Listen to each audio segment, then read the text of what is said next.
Пулев с рекордно високо тегло, 116 кг, 600 грама повече от предния му рекорд, когато през 2017 за матча с Кевин Джонсън беше отново най-тежък Кубрат Пулев. Иначе полският състезател е 4 кг по-лек от нашия. 194 см е на ръста на Кубрат Пулев. Анджей Вавжик 195, абсолютно идентични. Значи 1 сантиметър няма по какъв начин да повлияе. Кубрат Пулев е добре поставен боксер. Той е започнал да се занимава с бокс едва ли не от преди да започне да ходи на училище. Дължи го най-вече на баща му, който също е бил боксер. И то си личи и начина, по който той е взел гарда, както се пази. Всичко при него е добре подготвено и не може да прави някоя особена грешка. Разбира се, в тежка категория не можем да видим това танцуване, тази игра с крака на пръстите, но това и не можем да очакваме от един боксер, който е на 116 кг.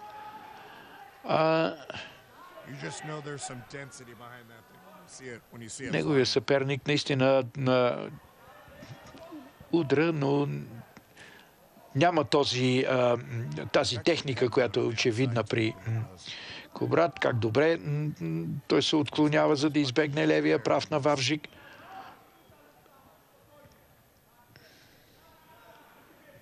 Ако няма някакво тайно оръжие Вавжик, ми се струва, че след тази минута, която измина, ми се струва, че не бива да се притесняваме какъв ще бъде изходът на матча. Но нека да проследим какво се случва. За сега най-силното оръжие на Кубрат Пулев, а не именно неговия десен прав, все още не сме го видяли. Служи си само с лявата ръка, макар че той със сигурност знае какво представлява неговия съперник. Ето, за първи път лев десен прав в главата. Видяхте с каква бързина изпълнява той тази двуударна комбинация. Но все още му трябва време да усети точната дистанция, за да няма и прекалено много удари във въздуха.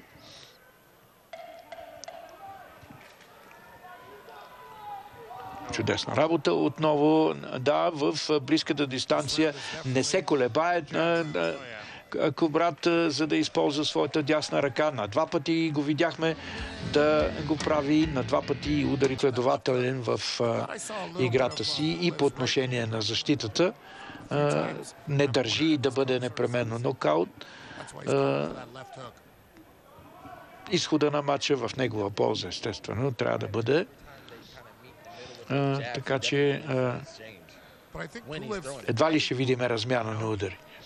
А и неговия съперник едва ли е склонен да го прави. Поне от поведението му в първия рунд съде от това твърде.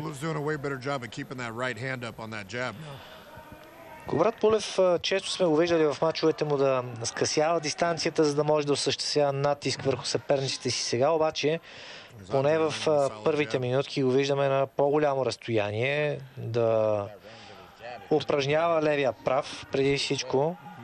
Чуда се в кой момент ще започнем с добре познатата техника. Ето сега пусна дясното круше. Това е и начинът, по който ми се струва, че той трябва да се боксира, ако иска да спечели матча без да рискува много.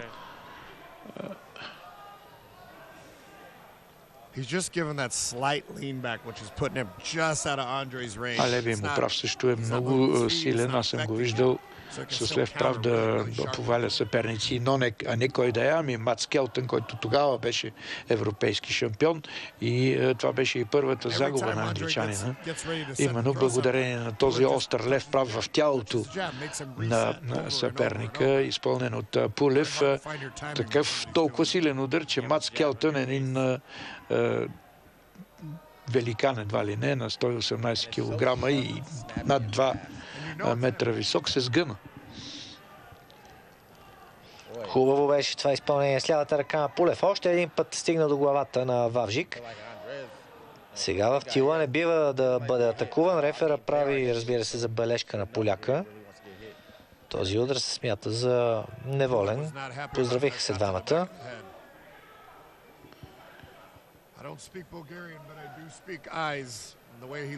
Този ляв прав, за който става дума, за сега изпълнен в главата, но няма да се колебае Кубрат да го изпълни. Още повече, че левия прав е удар, при който най-малко рискува боксера, тъй като запазва тази дистанция и е готов всеки момент да контрира с дясната ръка. Прави го и сега. Да, това е играта, а всъщност това е и най-икономичната игра. В това отношение и Кубрат и брат му са много последователни. Знаят, че правите удари са ударите, при които най-малко се рискува, а и най-бързо се достига до целта.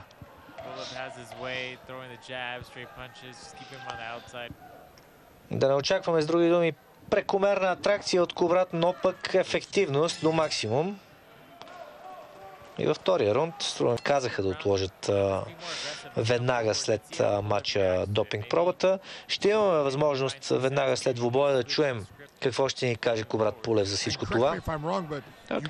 Нашите пратеници там ще ни помогнат. Да, по принцип, състезателите в бойните спортове преди матча са винаги силно съсредоточени, изцяло вглъбени в това, което им предстои, и такова едно отклонение се отразява. Това се знае от памти века в професионалния бокс в Съединените щати. Различните номери, които си правят боксерите само за да извади другия от концентрация. Наистина имам съмнение, че може това да е било нарочно. Но както виждаме, това не влияе много. Съсредоточен си е достатъчно нашия боксер, а пък и Вавжик за сега не показва нищо особено. Далече от тая класа, която беше преди да прекъсне. Казват и 2014 година ли е прекъснал? 16. От тогава 16 година. Това са много години. 6 години ти да си без мачове, защото мачовете градят боксера, не само тренировките. Ти можеш да тренираш от сутрин до вечер и въпреки това мача си е едно съвсем друго изживяване. Добре се предпази Пулев от удара на съперника си. Тук беше оцелен в тялото. Сега принуден да направи крачка назад. Но посегна с дясното круше и, за съжаление, не видяхме колко добре оцели поляка. С лявата ръка обаче го стори на няколко пъти. Дясно круше. Добро изпълнение на Пулев. Още един път. Гласи за още едно круше, да. Гласи го с круше или тълък прав удар, крос, както му викаха. Но съвсем ясно си пролича какво иска. Да, отново десния прав в действие, именно това му е и силният удар. Добре.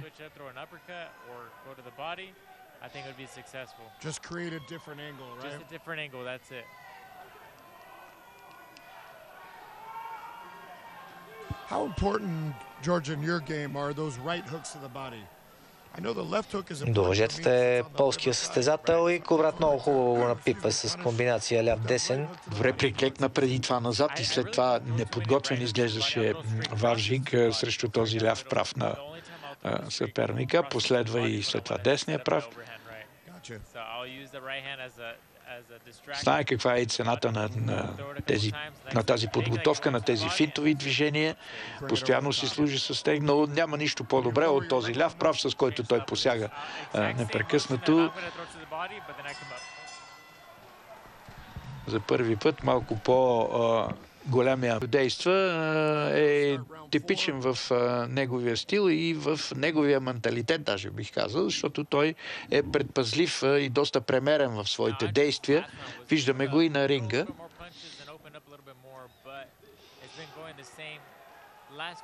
Хубаво посегна с дясната ръка Кубрат. Сега и с лявата добро попадение. Продължава да се задържа край въжетата Анджей Вавжик. не е така съсредоточен Вавжик. Той е доста неорганизиран в своите удари. Така посяга, ама самия той не знае какъв трябва да бъде удара. И затова и за наше добро не попада. Това е първата атака, според мен. До сега, вече сме в четвъртия рунд на Вавжик и тя беше така с по-скоро докосване на съперника, отколкото акцент на... Добре. Отклона.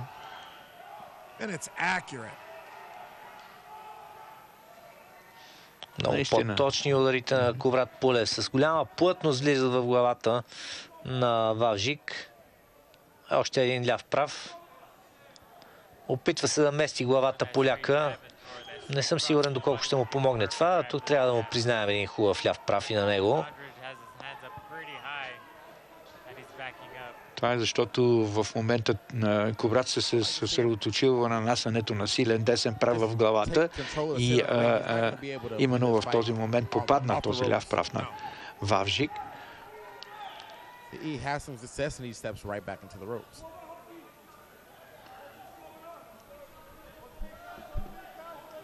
Изпуска го в тези ъгли, вече почти излязал от ъгъла, именно когато той е притиснат в ъгъла, може да го достигне с дясно круше, понеже той ще се опита да се придвижи срещу дясното круше, така го предразполага Коврат, благодарение на този ляв прав и лявото круше, вече опитва от дясно да се измъкне Вавжик.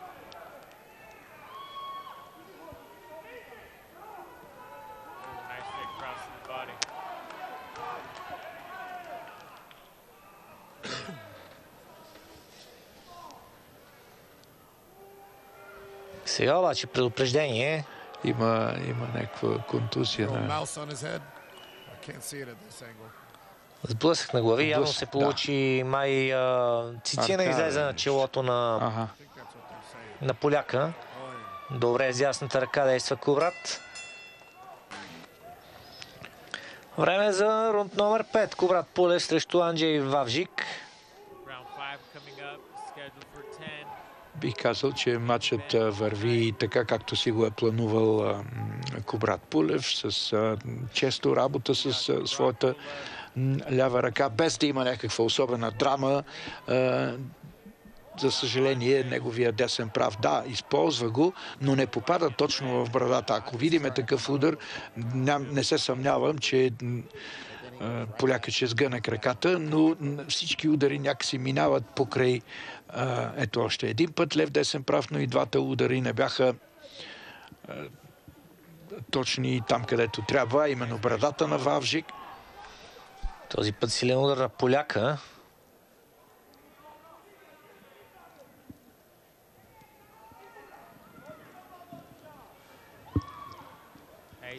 Опита един бодишот боксера от Полша. Коврат пак го цели с лявата ръка. Вижте, постоянно е в... Този път беше една чудесна атака. Лев десен прав в главата и двата удари бяха много точни и бързи. Затова и имаше успех тази комбинация.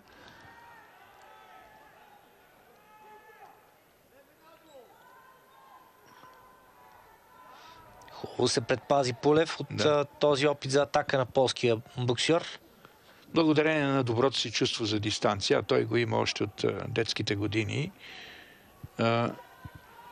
Всъщност той е много дълго време боксер и това чувство за дистанция, този тайминг у него е на лице.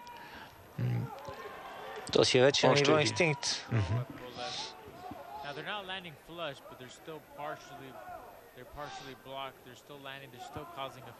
Търси го с десен прав постоянно. Гласи го. Ето и сега го гласи. Ап! Добре.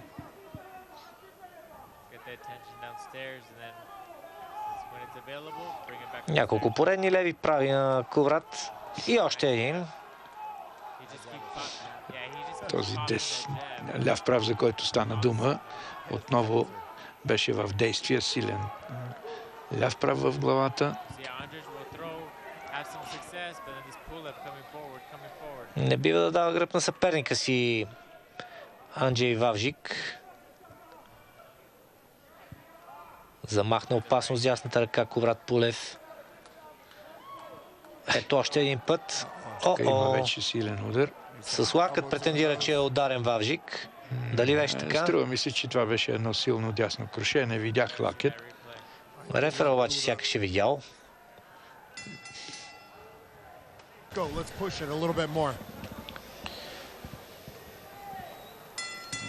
Проведе някакъв диалог арбитъра с Коврат относно този удар. Не съм сигурен и той какво точно видя, но се повлия от оплакването на поляка.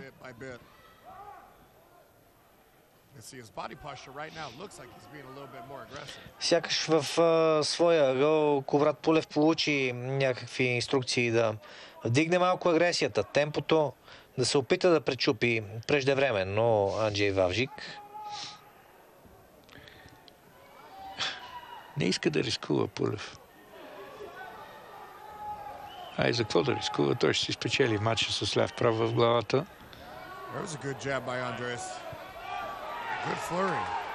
Това е малко по... Виждаме и Вавжик малко по-агресивен в началото на третия рунд на всичко. Това е до време. Намери го обаче яко. Как се сгъна долу.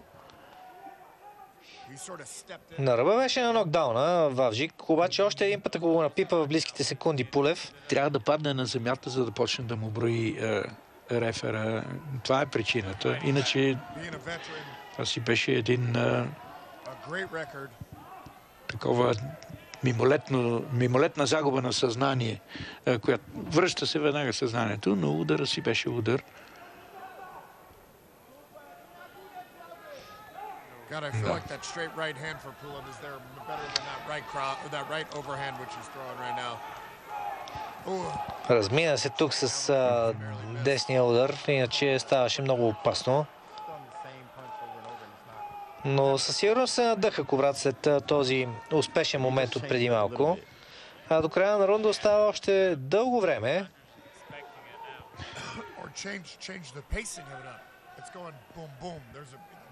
Айде съм прав.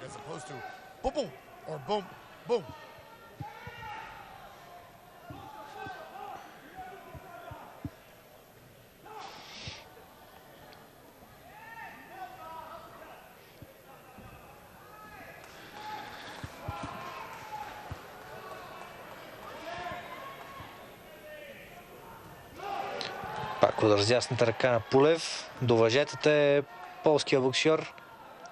Сега е вече във ъгъла. Ето го десния удар. Това беше чудесно.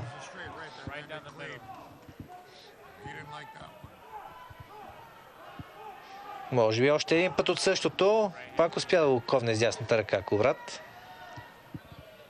Размина се тотално с опита си за атака Вавжик. И чудесен удар на Коврат Пулев. Този път вече ще имаме отброяване. Този път трябва да има нокдаун. Намери го в точния момент, когато той отиваше напред и затова имаше такава сила, такъв ефект този удар. Затвърждава и става все по-осезаемо. Даже не е бил този удар и в брадата, въпреки това беше Коврат Пулев, но започва да губи равновесие по-лесно и боя, който понася в всичките тези рундове, оказва своя ефект също.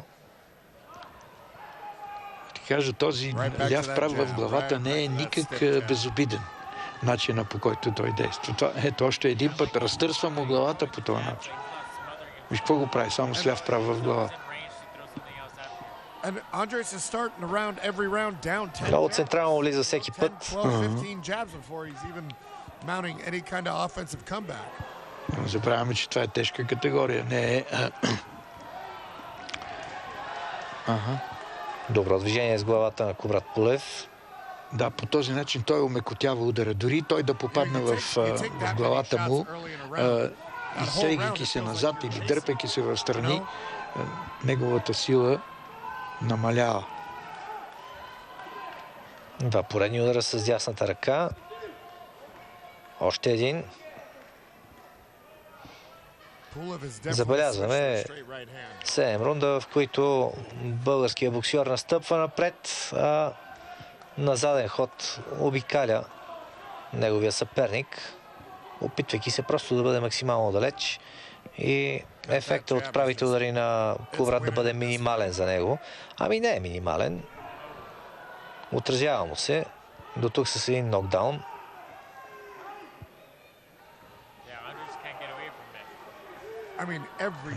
Това е и първия опит да се опита да пласира десен апъркът. Кубрат не успя обаче. Размина се с удара.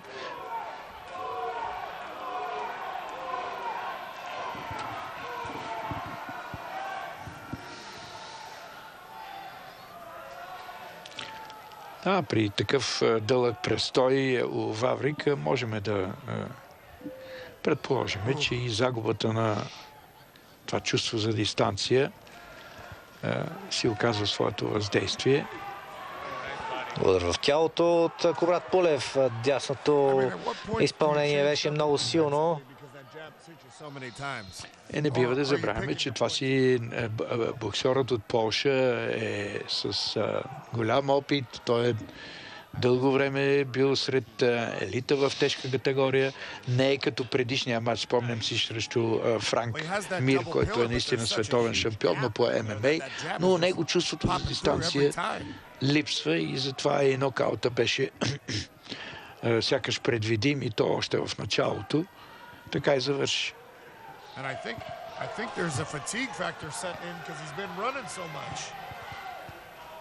Последни секунди на този рунд. Пак силни удари на Кубрат Пулев. И рунда приключва. Веднага след края на матча ще имаме възможност да чуем, ако може Кубрат да ги зарадва и с един нокаут, би било перфектно. Да. Остават още 3 рунда на разположение за подобен развой. Време е после да излезе от този стереотип нашия. Виждаме, че всъщност той търси с силни удари своя съперник, но за сега не може да усети точно момента. Усети го май. Втори нокдаун. Мисля си, че поляка се предава. Някакъв проблем с краката. Не го слушат напоследък. Това, което каза ти, беше едно добро предизвестие, че ние ще видим един по-решителен резултат в матча и то в полза на нашия. Но ние сме вече в 8-я рунд. 2 минути остава до неговия край. Много добре го обработва Кубрат Пулев след методични, постоянни удари с левия прав в главата и вече когато хубаво го е умекотил, станало е крехко месото пред него, образно казано, вече да го подкара с сериозните удари. Не, че са несериозни до сега тези. Но... Разигра се Кубрат, вече усеща, че неговия съперник е беззащитен, а и не без зъби. Не може да хапе. И сега ще видим какво ще се твори. Това няма да излезе от своето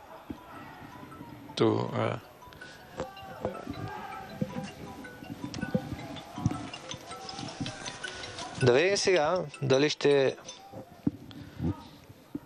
дали ще продължи с натиска Кубрат. Минутка остава до края на 8-я рунд. Хубава комбинация, ляв-десен и продължава да вкарва въгъла съперника си. Дясното круше този път не беше толкова успешно, но сега се забави доста поляка. Продължава да обикаля назад, опитвайки се да минимизира ефекта от ударите на Пулев. Ако може да тръгне с ляво круше и след това десния прав, защото той ще се наклони на тази страна и няма да бъде готов за дясно круше. Рамото е единствената малко по-успешна защита на поляка.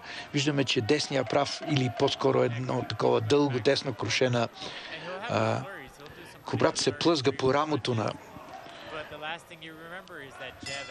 Вавжик и от това ударът не е... Цялото на матча в паузите си стои прав в своя ъгъл. Аз не познавам Кубрат да е излизал неподготвен на матч. Винаги тренира много сериозно. Не от силен удар, ами по-скоро страхът го накара да клекне. Но ето, че той успя да се мобилизира. Не знам дали страх е точната дума. По-скоро умощяване вече след тази поредица от тежки удари, които Кубрат Пулев му нанася. Вече виждаме, започва да сменя и целта. Пулев вкарва някой друг удар в тялото. Да, може би не е страх, но при всички случаи инстинкта за самосъхранение играе решаваща роля за това негово действие.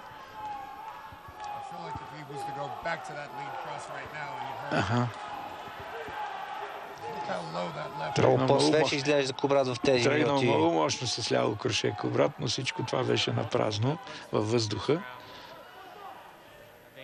Просто защото не направи крачка напред, за да стигне до съперник. Да, започва малко по-различни неща да опитва в деветия рунд. Както казваш и ти, лявото кроше вече започва да влиза в употреба. Малко по-изненадващи движения за поляка, който може би привикна към тази тактика на Кубрат. Пак отстрани атакува с лявата ръка.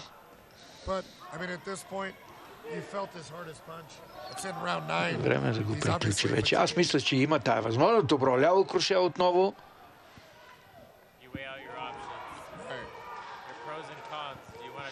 Пак опитва да го изненада. Да. Отчетливо различна тактика в деветия рунд.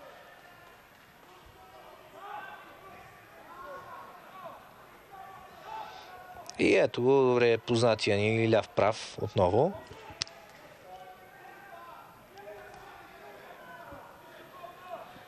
За мен единственото усилие, което полага в момента поляка, е да оцелее. Той не прави нищо особено вече, както виждаш.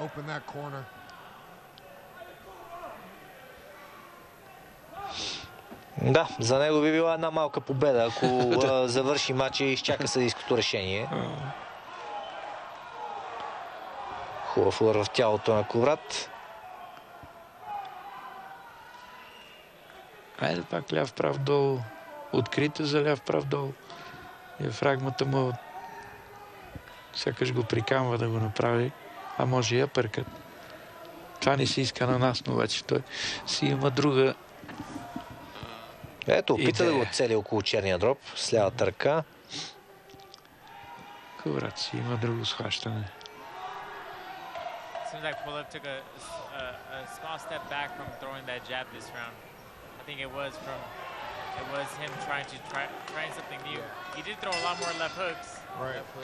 Приключи и предпоследния рунд. Този път без нокдаун. Световен шампион в тежка категория, но доколкото разбрах тогава, неговия хонорар е бил по-голям от този на Кубрат, просто защото той е знал, че ще загуби. Това е и главната причина Кубрат да е година и половина без мачове. Прекалено е добър за тежка категория. Никой не иска да рискува, дори да е от ранга на Фюри. Не случайно и неговия братовчет, ако не се лъжа, Фюри. Хю Фюри, да. Беше тук в България. Не знам каква е била премията, за да дойде англичанина тук. Нашия губи още в първия рунд.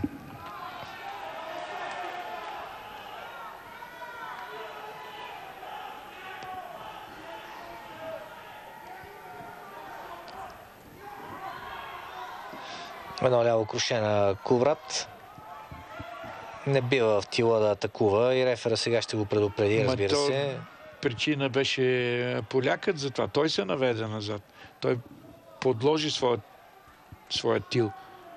Ама... Айде и десен.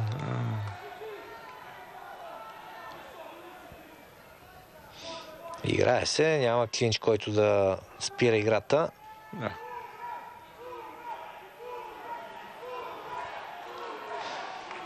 Но сега вече при този клинч, който много отявлено е желан от поляка, реферът трябваше да раздели двамата. Хубав удар на българския боксьор. Добре отстъпи назад, след което ляв прав. Ето и десен прав, още един силен десен и още един. Минута до края. Ще успее ли Коврат да просне поляка? Не вярвам. Не стане. Твърде добре се пази поляк. Да, този път прокара десния прав. Търси го обаче. Забелязваш ли как иска да удари мощно и как удара му тръгва от крака, тръгва удара, за да бъде по-мощен, като пул да го изстреля. Но явно полякът с своите ramена, това е неговия щит. Ударите се плъзгат по рамото, след това намалява тяхната мощ.